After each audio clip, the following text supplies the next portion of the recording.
Because if you can have output like that, when you are properly funded with 2 years of fuck you money, and you have a well properly funded account, and you have a skill set that you didn't rush that skill set into, it's going to be performance anxiety placed over top of it, because you now need to make money, because your job is no longer your breadwinner. It's your trading profitably is your breadwinner. You now just increase the level of difficulty higher than it needs to be. But if your output, while you're not emotionally driven to trade, you're not trying to trade every single day, you can recognize when the market's likely to be more problematic. So you're going to be highly selective, and you know how to manage money, and you know how to parlay your money. That means let the heavy lifting of compound interest do it all. You're never increasing your risk. If you start with your parameter at, I'm never going to risk more than 0.5%. I'm never going to risk more than 1%. As your equity increases, you're going to control more contracts or lots if you're trading Forex. But the percentage basis of what you're taking on as a risk is never increasing percentage-wise. But because the new equity allows and affords you to be able to trade larger, you're still taking the same measured percentage risk. It's never increasing. But you need to subscribe to whatever that is initially and live there. When you start trading with your own money for a living, start with a low threshold. And I'm telling you, the better traders are going to be trading with less than 1%. But I can't get rich. Man, go fuck yourself in your ignorance. You have no idea what you're talking about. Math, rudimentary math escapes you if you think you can't get rich trading with 1/2 of 1%. It doesn't matter what you start with. The consistency model is it's important. And as you make more money, that compounding effect literally starts to send the market equity curve through the roof. And here's the thing.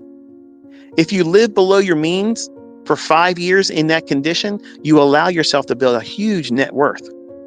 If you're making lots of money and you're going out there and throwing it away in diminishing assets, which are really liabilities, buying cars, okay?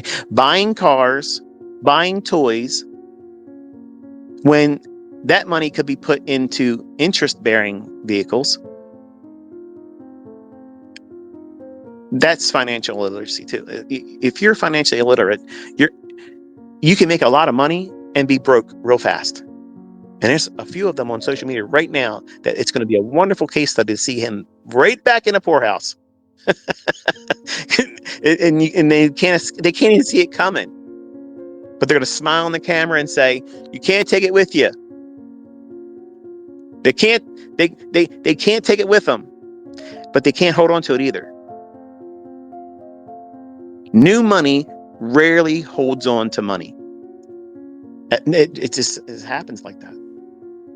And I'm teaching you as a student and as my son, Caleb, you see what I do with my money. I could afford a whole lot more stuff. I could be doing all kinds of stupid shit. But that's not what financially literate people do. I love the peace of mind knowing that I don't have to do a fucking thing ever. Ever, ever, ever, ever. And I'm loaded. I have money making money for me. And I don't need to trade. Ever. Ever. Ever. I don't need to make mentorships and sell them. I don't need to make YouTube videos for ad revenue. I don't need to do shit. I'm set. You're not. But I'm telling you how to get there. And I'm talking to you in a manner that's not monetized. I'm giving you my time because I got lots of it. I got lots of free time. I got lots of free fucking time. And that's what this type of lifestyle gives you. It gives you more time so that way you can be more discretionary with your time. Now, if I was working and I needed to make money, you would never get my fucking time because I wouldn't have much to give to you. I have a lot of free time. So I make allowances for things like this as a teacher, as a mentor, and it's not monetized. In my mind, it's monetized because I know that what I'm telling you is valuable, because I would have loved to have this given to me. I would have loved to have someone cheerlead me and tell me, how should I be thinking about money? How should I be thinking about how I make money? How should I be thinking about myself as a corporate entity? How can I enterprise myself so that way when I spend money, everything I spend is tax write-off. And I diminish my taxable income instead of saying, I'm going to have a really good paying job. Fuck your high paying job. When you buy gas and you buy food and you travel, you're paying all that fee, and you're still paying the income taxes based on what you made in income. I'm not doing that. I'm paying less taxes than these people that make lots of money in their professional careers. I'm paying less taxes than them. I'm being paid to go on vacation. I'm being paid to go out to fine restaurants and eat dinner and invite family members and talk about business for 5 minutes, and then I'm done. Hey, how's business? How's trading? How's this? How's that? Talk about it for a few minutes, bing, there it is. It's a write-off.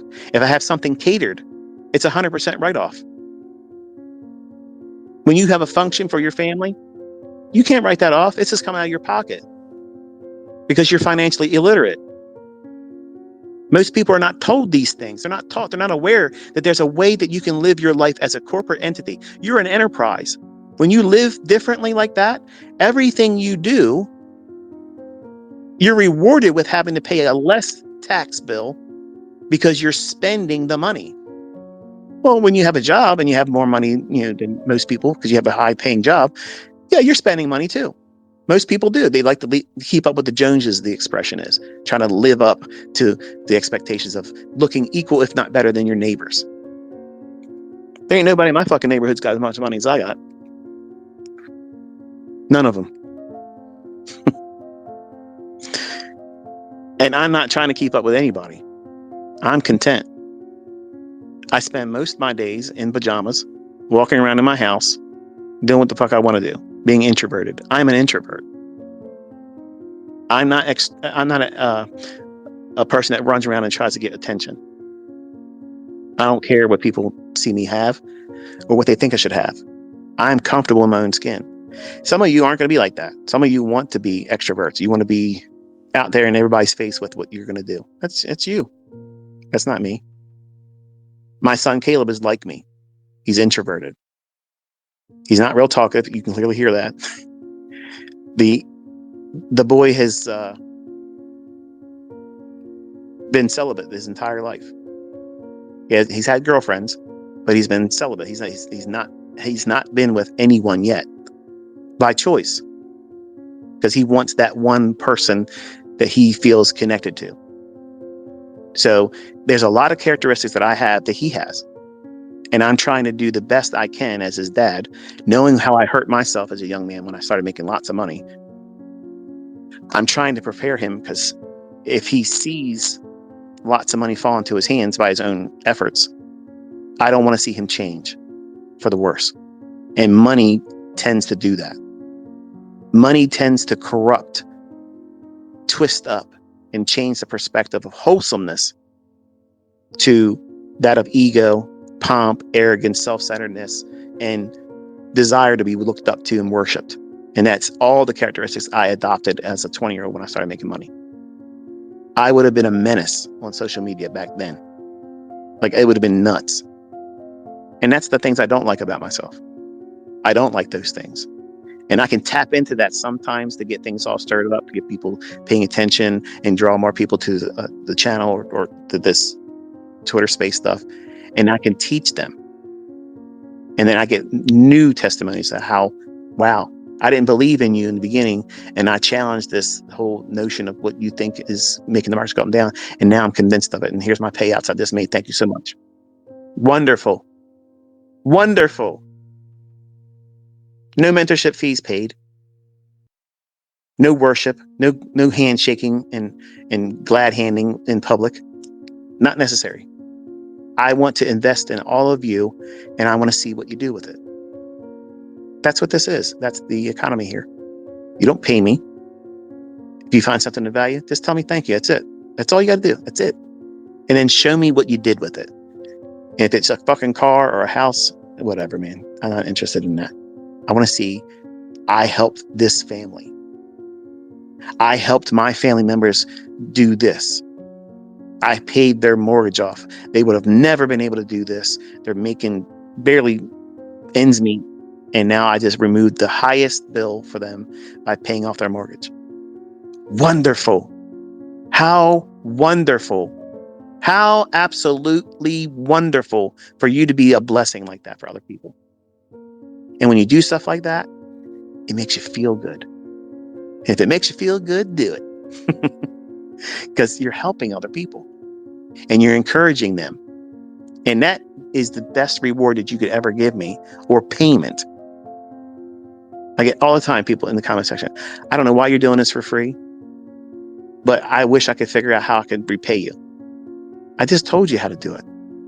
Simply just say thank you and then use the skill set to help other people.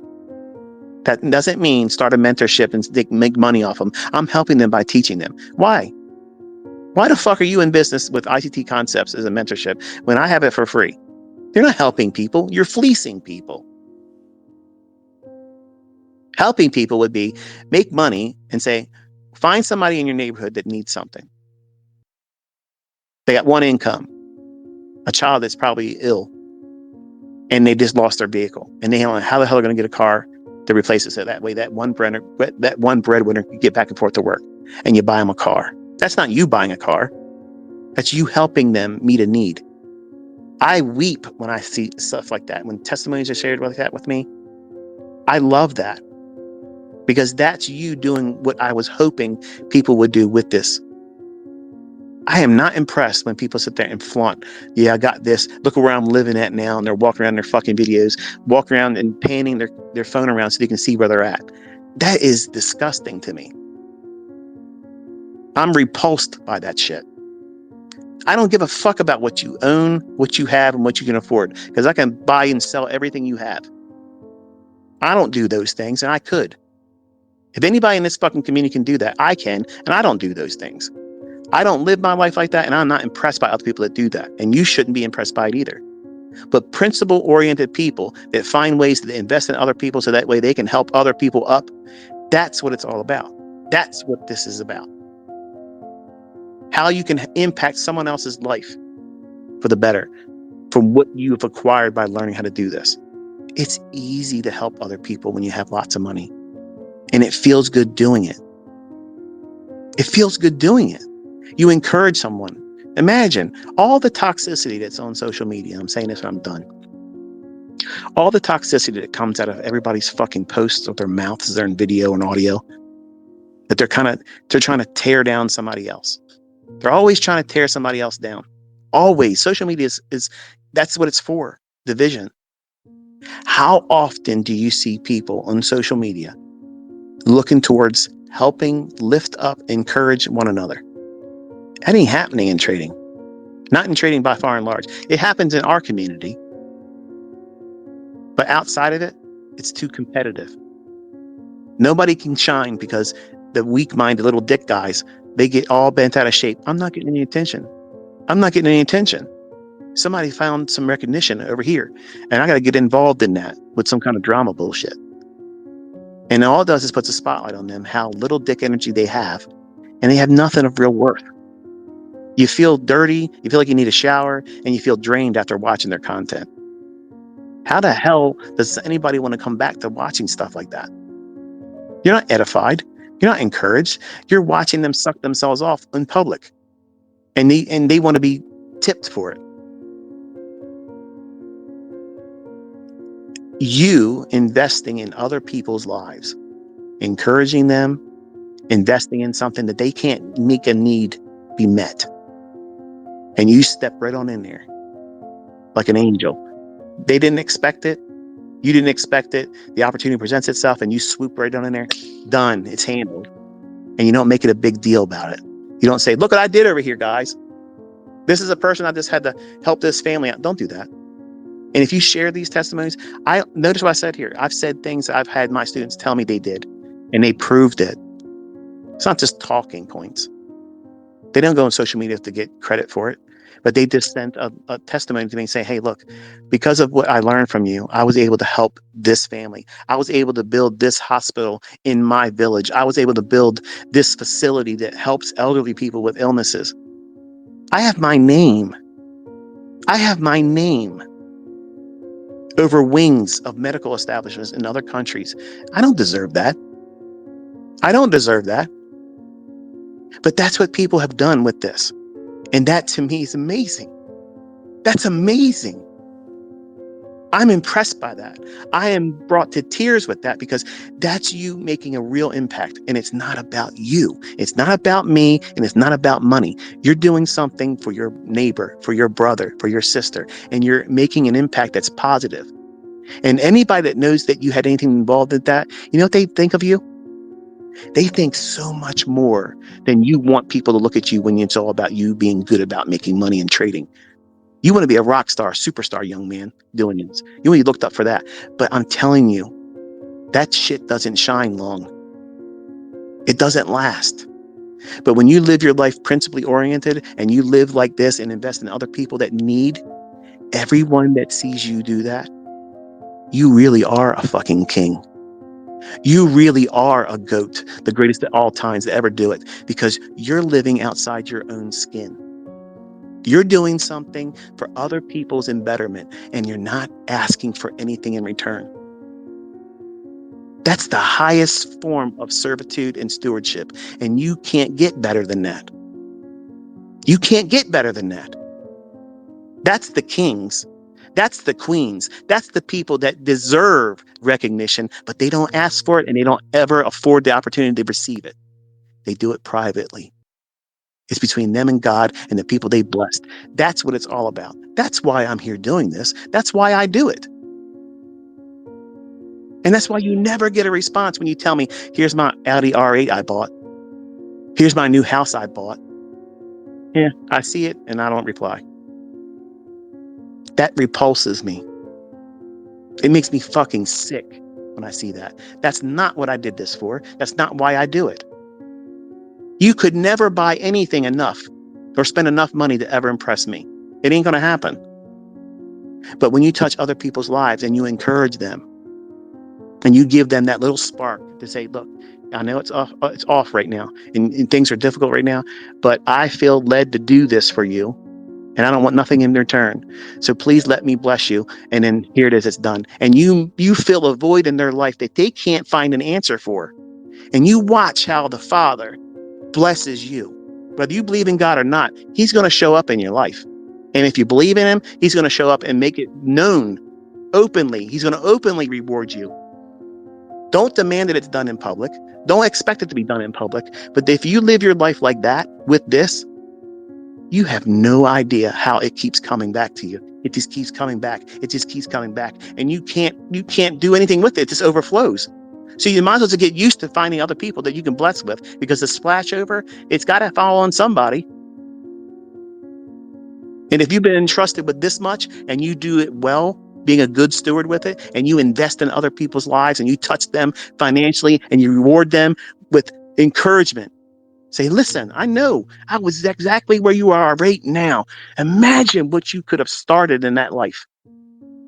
Imagine the family that you hold together because you did something that they didn't expect and you had the resources, and it ain't going to hurt you. It ain't going to break you. This is easy to go out and make another six figures. It's easy to do that. It's absolutely easy. Just walk over to the money tree and pluck it off. But they can't do that. And that doesn't make you better. It doesn't make you superior. It doesn't make you something that, that you should be worshiped for. But you've been entrusted with this ability. You've been entrusted with this skill set. So you might as well learn to bless other people with it. And when you do, you never run out of it. You never run out of it. You never run out of oil.